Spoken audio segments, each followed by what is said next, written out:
नमस्कार। आज हम भारत के पर्यावरण कानून की बिल्कुल जड़ में उतरने वाले हैं, यानी वो संवैधानिक अधिकार और सिद्धांत जिन पर ये पूरी इमारत खड़ी है।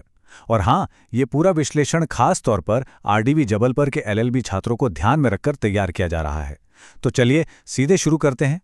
तो सबसे पहले सबसे बड़ा सवाल, क्या हमारा संविधान सच में पर्यावरण को बचाता है?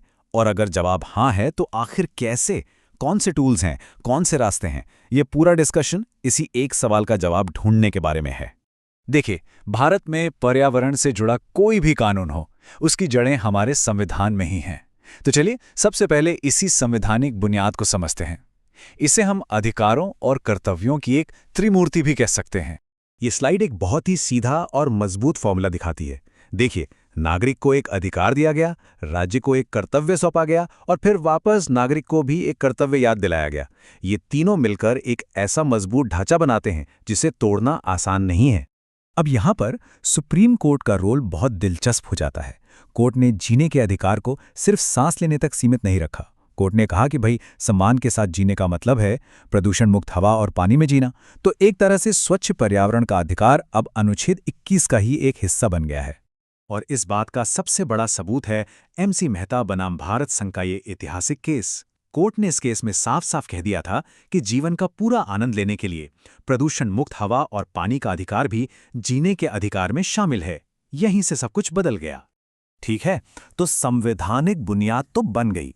अब इस बुनियाद के ऊपर हमारी न्यायपालिका ने 3 बहुत ही शक्तिशाली स्तंभ या कह लें कि प्रिंसिपल्स खड़े किए हैं। यही सिद्धांत असल में उन अधिकारों और कर्तव्यों को लागू करने का काम करते हैं। पहला स्तंभ है सावधानी का सिद्धांत। इसका फंडा बहुत सिंपल है। पहले सुरक्षा, मतलब अगर किसी काम से पर्यावरण को बहुत ज्यादा नुकसान होने का खतरा है तो हम इस बात का इंतजार नहीं करेंगे कि वैज्ञानिक पूरी तरह से इसे साबित करें। नहीं, हम खतरे को देखते ही उसे रोकने के लिए कदम उठाएंगे। अगर आपको ये पूरा सिद्धांत एक लाइन में याद रखना है तो बस ये छोटी सी लाइन याद कर लीजिए। ये एग्जाम के लिए भी परफेक्ट है। पहले रोको, बाद में प्रूफ करो। पहले एक्शन लो, सबूत बाद में आते रहेंगे। तो इस सिद्धांत की सबसे बड़ी और क्रांतिकारी बात क्या है? ये सबूत का बोझ पलट देता है। आमतौर पर जो आरोप लगाता है उसे साबित करना पड़ता है, लेकिन यहां उल्टा है। यहां जो इंडस्ट्री या प्रोजेक्ट लगा रहा है उसे ये साबित करना होगा कि उसका काम पूरी तरह से सुरक्षित है।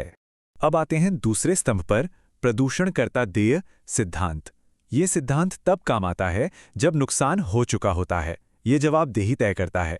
इसका मतलब एकदम साफ है, जो प्रदूषण करेगा भरपाई भी वही करेगा। फिर से एक बहुत ही आसान लाइन जो सब कुछ समझा देती है। बिल्कुल सीधी बात है, जिसने गंदा किया वही साफ करेगा। इसमें कोई अगर मगर नहीं है। जवाबदेही पूरी तरह से प्रदूषण फैलाने वाले की ही होगी। और हाँ, जब हम कहते हैं कि भरपाई करेगा तो इसका मतलब सिर्फ थोड़ा बहुत जुर्माना नहीं है। जैसा कि बिछड़ी गांव वाले केस में तय हुआ था, प्रदूषण फैलाने वाले को रोकथाम की लागत, पर्यावरण को सुधारने की लागत, उसे वापस पुरानी स्थिति में लाने की लागत और पीड़ितों को मुआवजा देने की लागत, ये सब कुछ देना होगा। ये बहाना नहीं चलेगा कि पैसे नहीं हैं। तीसरा और आखिरी स्तंभ है सतत विकास। ये सिद्धांत एक तरह का संतुलन बनाने वाला सिद्धांत है।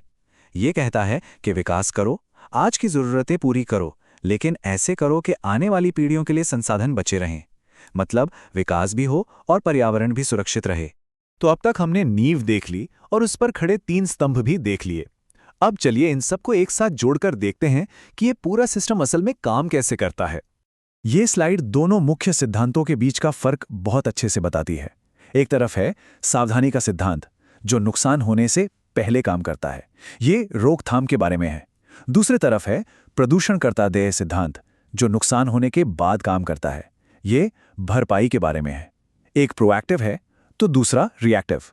और देखिए, इस बात की अहमियत Vellore citizens welfare forum case के इस एक वाक्य से समझी जा सकती है।